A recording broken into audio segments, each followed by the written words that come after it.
it's okay to make mistakes here, Nina. That's the beauty of HP. Nobody is always catching you for it. Hey, you made a mistake. You could be making a mistake and there could be a failure, but what did you learn out of it? That should be the attitude that we are looking at. And how do you grow out of it, and how do you make sure that it doesn't happen again and you learn those things? Welcome to the Manage Self, Lead Others Leadership podcast with Nina Sunday for experienced and aspiring people managers. This show will help you explore ways to become a more intentional leader. Each episode, host Nina Sunday speaks with some of the brightest business minds on the planet who share a passion to elevate and transform team culture. Workplace culture hides in plain sight. Is yours flourishing? Join the movement to make your workplace a better place to work. Are you ready? Because it's time to manage self, lead others. Seemali Shukla is an accomplished human resources leader named in the prestigious Human Resources Magazine's Best in HR list. Currently head of HR, Australia and New Zealand for HP, based in Melbourne, Australia. Seemali started with HP India in 2015 as their talent acquisition lead, relocating to HP Australia 2 years later. Having earned a Master's in Human Resources from Thames Valley University, London. Over 20 years of HR experience, Seemali was Talent Acquisition Lead at Ernst Young, now EY, HR Manager at Samsung, and Staffing Head at Coca-Cola India. It is my honour to welcome Best in HR, Seemali Shukla. Welcome, Seemali Shukla. Thank you, Nina. It's a pleasure to be here. Well, it must have been very exciting to be named on the Best in HR list when it happened. Well, it came as a surprise, but yes, it was very exciting. I'm pretty new to the HR community in Australia, 6 years here now, and I have been trying to communicate with the rest of the industry professionals, and I've tried to contribute in my own ways by being at various forums, sharing the best practices, etc. So this came as a surprise. It was like 6 years in the industry. Hey, people do know you and they do acknowledge you're doing some good work out there. Yeah, that's good. That's good. Now, and also just a couple of days ago, you presented at the HR Summit on the Gold Coast here in Queensland. Tell us about that and what were some of the things you spoke about? Sure, that was quite an exciting one. Just to let you know, there were leading companies there like Googles of the world and Amazon and Lenovo and all. So it was exciting to be a part of that fraternity where you have colleagues who are from the industry and they also know and they can also contribute equally. Just to let you know about the topic, I spoke about changing lives for good. I spoke up in details about the well-being initiatives that we at HP have taken. How does it impact the productivity and performance of our people and making life better for them? So it was quite an interesting topic, especially that, we are out of the pandemic, we are in an endemic stage now, so well-being has taken its own importance. Yes. So it was interesting sharing about it. It was a topic which was very relevant. And I got so many questions after I stopped presenting, and people did share the best practices that what are they doing in their own organizations. It was very, very exciting. Well, those sort of events are really quite amazing to bring everybody forward with their thinking. Now, the being named Best in HR was really based on certain criteria, and one was initiating various programs or inside the organisation. What's the one that you're most proud of? I'll talk about well-being again, which is very, very close to my heart. So just to let you know, I take care of well-being initiatives as a part of my HR job, not only for ANZ, but across Greater Asia. I lead that pillar across Greater Asia. So when the pandemic happened, none of us were prepared for it. Yeah, it was like suddenly, we were all working from home, and there were people who were forced to be in social isolation. And you are aware that, Melbourne had one of the longest lockdown, the biggest lockdown in the world. That's so right. It did impact people. So HP always had wellness as a pillar of the HR strategy. And we always had focus on the physical, emotional, and financial wellness part. But we realized more needed to be done. So what we did was we tied up with Mental Health First Aid Association of Australia. They are the experts in it. And we reached out to them and we introduced the Mental Health First Aid program, which was very well appreciated. What it did was it created a kind of an army where people could reach out to their colleagues who were trained to acknowledge, hey, you're feeling these kind of things, and also to help them, to support them better. What can you do? Yeah, and it was not only the HR or the managers that was the first line of support. This extended army, which was certified by MHFA, proved to be a support. What we also did, and I'm extremely proud of it, was we trained our managers, the manager population, because an employee, if he or she is feeling stressed or is feeling anxiety, they would reach out to either HR or their manager saying, hey, I would need a sick leave. So we got our managers trained on how to look out for some early signs, in their staff before they actually go ahead and tell them. So I'm extremely proud of it because it was very well received and it was very well required during pandemic. People felt that HP went ahead and introduced that initiative, and it was a big help to them in those lockdown periods. And just briefly, can you name maybe 2 or 3 early warning signs that a manager needs to look out for? Sure, why not? I think lack of energy, just not being oneself. The manager a change needs to, in personality. absolutely. An employee who's definitely chirpy or comes across as somebody who's very passionate, if he or she feels low, that's the first warning sign. You need to check. The simple question is, are you okay? Yeah, are you doing okay? Let me, rather than just delving into, hey, these are the KRAs, this is what I wanted to discuss with you. In a meeting, the manager needs to check, are you doing okay? Hey, I felt a little off here, why do I feel so? That's one. Secondly, if an employee, wants to go on a sick leave, and you need to ask, hey, all's well with you? Is it, because sometimes people are hesitant. They think the managers might judge them on that, hey, you're taking a sick leave, etc. The manager needs to check on the employees because they are a part of the extended family. Not only do they work for you, they are a part of your team. So it's like your extended family that you need to take care of. And also it's tone of voice, isn't it? To have absolutely a tone that's of care. Very important as well. Yeah. Thanks it's not I'm checking on you and what's wrong with you. It's like, yes, I really want to make sure that you are okay. Absolutely. Yeah. Absolutely. And are some managers less able to put that caring tone of voice than others? And how do you get them to be a bit more team friendly? Look, everybody is different. Yeah, you don't necessarily need to be a people's person. Yeah, but simple signs like what you would do to your own loved ones out there, just checking out and being very genuine about it. It's very important to be genuine about it, that you genuinely care and you want to help that person. That's what is important. Yeah. Simple questions like what I said, are you doing okay? Hey, what are your plans for the weekend? I saw this, this thing. Where can I help you better? I felt the tone of the voice was a little low. How can I help you better? I think that means a lot for the employee. That's right. Now, were there any other initiatives that maybe at first company leadership was a little bit doubtful about, and you had to convince them to get it moving? Look, thankfully, we had the leadership buy-in from the day one, In fact, the tagline we used across leadership was making life better.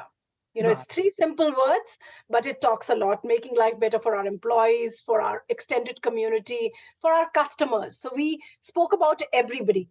This message was conducted across, whether it was a coffee connect, whether it was a one-on-one, all of us out there in the leadership team used to start with, making life better. That speaks a lot. You're talking about making life better. The employees feel you're genuinely invested in it. That was going to be one of my questions. Do you ever use a catchphrase to rally people behind an initiative? Yes, we do. Making life better is one of them, which we use very commonly at ANZ, and it's really worked. The other day I even saw we have a HP leaders board out there. The HP wall, which is our founders wall, as we call it. People have written it out there, making life better. Look how it resonates with people, and it's impacted their lives. So somebody had written, we all write messages out there, what we feel. It could be anything, you're feeling passionate about it. It could be a project, etc. It was right there on the founder's wall by one of the employees. Is it like a whiteboard that you can It's just a add a blackboard. message? It's a blackboard with an HP tag on it, and Oh, that's lovely. there's a chalk out there. You could just write messages, and Right. it's there That's in nice. most of our offices. So people can just come and express themselves. They can talk about, hey, I'm feeling so and so. So seeing it right there, the message, I was like, we've done something right. People are actually talking about it. That's lovely. Any other initiatives that you got started while you've been here at HP in Melbourne? A lot of them, and a lot of them were also HP worldwide initiatives. Yeah, we have Okay. replicated. So something like, we offered a me day to our employees, saying, hey, this is your paid time off. You could go and spend time with your families or do something that you love doing. That's something, I'm very proud of. And people came back and shared their stories. How did they spend their me day? We encouraged them to. It's like, the company is telling you, hey, go and live your life. It's a work-life balance initiative. That's something I would like to talk about. We also gave them a well-being allowance, which was very generous last year. And, we asked them to spend on anything they wanted to, whether they wanted to buy some sports equipment, somebody would want to buy a treadmill, or somebody would want to do a Zumba class, etc. No questions asked. That's your well-being allowance. So well-being allowance and me day are another two things that, I'm very, very proud of that we went ahead and did that. A lot of other things. MHFA initiative was one of them. We also took it forward as a well-being ambassador program across Greater Asia. Because MHFA is very Australia specific. We requested one of our MHFA trainers to design a program across Greater Asia, which is not very Australia specific, but which could be run across Greater Asia, and people could benefit from it. Till date, we've got 150 plus well-being ambassadors across Greater Asia. Oh, isn't that wonderful? Yeah, so that sounds like it was a very popular initiative. It was a very popular, and this was completely voluntarily that you had to opt for it. Yeah, we didn't push people into it. This program is there, you want to opt for it. People went and attended it, got certified, and they went ahead and used it. They not only used it at work, Nina, they used it back there at home with their family, with their loved ones. They were like, oh, I'm feeling that this one of my friends is a little low. Let me go and check on him or her and look out for early signs. So those kind of stories really resonate with us. Isn't that lovely? Because it's like that you've given them a badge that they can wear that gives them permission to take their own initiative when they think somebody is a bit low and needs a bit of a lift. That sounds like it's got a ripple effect, which is great. Yes. And just to let you know, we are a gold status awarded organization by MHFA. So HP Australia is a gold certificate. Tell us about MSA, what is that? MHFA. That's Mental Health First Aid Association of Australia. Oh, right. And that's an Australian association? It's an Australian association. I would strongly recommend those of the organizations who are looking for the experts, because as what they do is they like a first aid program, like we normally have a first aid program. The only difference is, rather than physical health, this is more about mental health. So the program itself talks about look out for signs. The beauty of the program is they discuss the real life corporate instances. Like they would discuss the corporate instance, like an employee was, the manager found an employee not so well, and, she had tears in her eyes. What should the manager do? Yes. What should he or she ask that employee? Oh, that's so they have scenarios like this. So it's a beautiful program which is designed around, the daily life situations, what a manager could or an employee could experience, and what to do, what's the right thing to do in those circumstances. So in summary, you put a number of people who volunteered to go through that program, and then they were certified as a mental health ambassador? First aid officer. MHFA officer. Oh, that is wonderful. That's wonderful. Yeah, and the company paid for it because, we were genuinely invested in our employees, and we wanted, it benefits them as well when they know that, hey, you could feel these things and what to do in those circumstances. They can practice it on self as well. Well, of course, that's human resources supporting training and upskilling, which is one of the functions of HR. Are there any other examples where you've supported the training and upskilling of staff in different areas? Lots. We've got a grow talent pillar as a part of our people strategy, which is again a very, very critical pillar. So we've got these grow talent programs where right from an individual contributor to a middle management to a senior management, we've got specifically designed programs around it. We've the beauty of these programs is these programs not only have theoretical part to it, they also have these go-dos where people have to go, the people who are attending these trainings have to go and practice it in their daily jobs, Right. those scenarios. And they have sponsors and mentors whom they come back to saying, hey, I did such and such in my daily job. And that's how I practice this and this and this.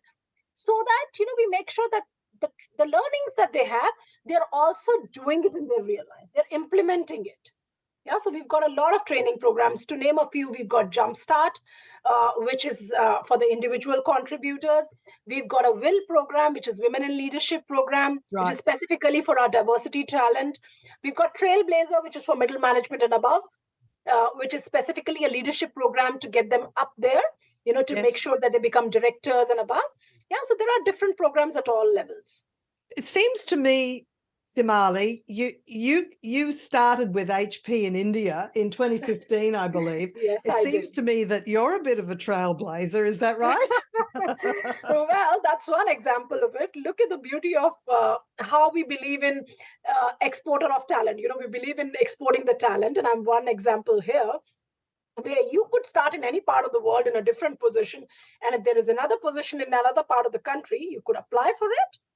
And basis your merit and basis those interviews that you're successful at, you go there and work. So I'm one example. Just to let you know, I joined HP in 2015, just after the separation between HPI and HPE happened. That's right. And I was the talent acquisition head for India. When this position came up and somebody had resigned and moved to another job, and this position came up in Australia, and I've learned a lot through this position. And people made sure, so HP has a growth mindset. The leaders made sure, the manager who had hired me, she's currently the HR leader worldwide, and she hired me and she mentored me into it. She made sure that I was successful in the role. This is it. So HP believes in having managers build the capability of their direct reports, their individual contributors, so they can rise up within the organization. Absolutely. And have a wonderful career. Yeah. So what is next for you, Seemali? Well, I'm currently enjoying what I'm doing. Last year, my role got expanded, and I've also taken over a part of Greater Asia, 2 functions across Greater Asia. So that's exciting, getting to work with different people across different countries. There are people based out of Singapore, Vietnam, Thailand, etc. These teams are spread across Greater Asia. So I'm really learning new things, and I'm enjoying that part of the role, apart from my ANZ role. Oh, that's lovely. The award, or the being named Best in HR, had 2 criteria. One was leading initiatives within your organisation, but also advancing the perspective or the perception of HR within the organisation. Can you think of something where you advance the perception of HR internally? I think, thank you for asking this question. It's a beautiful question. Look, HR is a very, very important role in an organization. You're responsible for, like I said, making lives better for people. Yeah, you're one of the agents to do that. People come to you with a lot of expectations. So how do you make sure that you're doing it? It requires a lot of empathy and putting yourself in those people's shoes to understand their situation, where do they want to be, developing their career, etc. Something that I'm very passionate about is talent development. And, I've practiced it across. So what I do is, if somebody is coming to me with hey, I'm currently at this position and I would like to go ahead and enhance, I genuinely guide that person. I not only show him or her a path or a position that they can go for, but I also tell them ways like, hey, you could perhaps get a mentor or coach within the organization, and I could help you with the same. I guide you to have such and such person as the coach. I recommend them through Grow Talent programs. I would even go ahead and recommend, we've got something called Brain Candy, which is the in-house learning management system. I would recommend Candy, I love it. That's a catchy name, isn't it? Yeah. So I would recommend courses there. I would go ahead and share the open position. So it's like an overall role where you advance somebody's career and help him or her go up in their careers. So I think that's what I enjoy doing the most. It's okay to make mistakes here, Nina. That's the beauty of HP. Nobody is always catching you for it. Hey, you made a mistake. You could be making a mistake and there could be a failure, but what did you learn out of it? That should be the attitude that we are looking at. And how do you grow out of it, and how do you make sure that it doesn't happen again and you learn those things? This is amazing, Seemali, because what I'm hearing is HP has a culture that is almost its trade secret. It is. It's a successful one, and you're doing all the right things. You're ticking all the boxes. It's just amazing. I hope a lot of managers from different companies are listening to this, because it'll give you inspiration that it might be possible to transform and make your culture, the workplace, a wonderful place to work. So you're part of the solution, Seemali. We've been a great place to work 2 years in a row in Australia, and most of our countries in Greater Asia are GPTW certified. We were also named as best places to work. Not sure if you saw that on my LinkedIn. Last year, we were number 20 on the list. I did see that, and I was most impressed. Yeah. I'm very proud of that, extremely proud of that. Well, it's so exciting speaking with you, and it's so refreshing to hear a company that seems to be really supporting their people in wonderful initiatives. And I'm also seeing that having a catchy phrase to describe a program seems to, give people sort of a bit of a lift in terms of its perception. And attracting popularity. So I love all these catchphrase terms. Just in closing, Seemali, what do you see as some of the trends in HR? I think one of the important trends that's emerging, and we spoke about it at the HR Summit as well, is hybrid working. People are still, we are getting back to work, but yes, we are also at home. Yeah, so all the companies out there, where we had a whole panel discussion on hybrid working.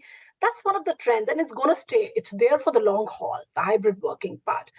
The important part is, how are HR professionals embracing it in the organization, and how are they making sure while people are productive, they continue to perform, but they're also there at work engaging. So we introduced a hybrid policy about 2 years back at HP, and we always had that flexibility with employees. Whenever required to work from home, you could do that. We always had a flexi time policy, but we went ahead and we told employees, hey, the importance of a workplace is that you have to come there for social engagement, for meeting face to face. You should not be checking emails out there while at work. It's important that you're socially engaging. You're meeting your team members, you're meeting your manager, you're meeting your peers, and you're also celebrating out there certain occasions. So hybrid working is one of the trends that's a very important trend currently. And all HR professionals are talking about it. There were questions like, hey, do you have a formal policy for the same? And are people actually getting back to work? So that's one of the trends. Another trend that's there is how to take care of your people. There have been too many Zoom meetings, and they're experiencing a fatigue. So how to ensure that, that Zoom fatigue goes away and your people are definitely engaged and they're out there, enjoying what they love doing. So that's another important trend that, we need to take care of. And we at HP are doing a lot of things to take care of. It makes a big difference if you give people some guidance into the difference between what they do at home and what they do in the office, and that the office is not just about working, it's about engaging with their colleagues, because so many good ideas come from that engagement. And you've got to maintain relationships and connect with people. Not only that, for most people, that sense of belonging is really important too. Yeah. Well, you're right. Thank you so much, Seemali. It's been exciting speaking with you, and just exciting to hear all the initiatives that HP is bringing in. Are there any closing thoughts you'd like to, any advice you'd like to give to any middle or senior managers that might be listening? Well, I think, HR is a very responsible position, and it's a position of care where people really look up to you, when you talk about managing self and leading others. You really need to be very empathetic, and you need to be a people's person to have this role. So my message to all the managers is, when you, especially those in HR, that, when you're managing others and influencing others, be there for them very genuinely. Make sure that trust is there, that empathy is there. And then only all these initiatives will work, because people will feel, hey, there's something genuinely, if this person is taking that initiative or is introducing this, must be for my benefit, to make my life better.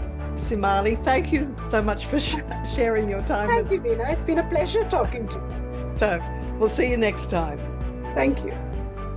Neena Sunday is on a mission to help leaders transform culture. To book Neena Sunday CSP to speak at your conference, visit neenasunday.com to request a proposal.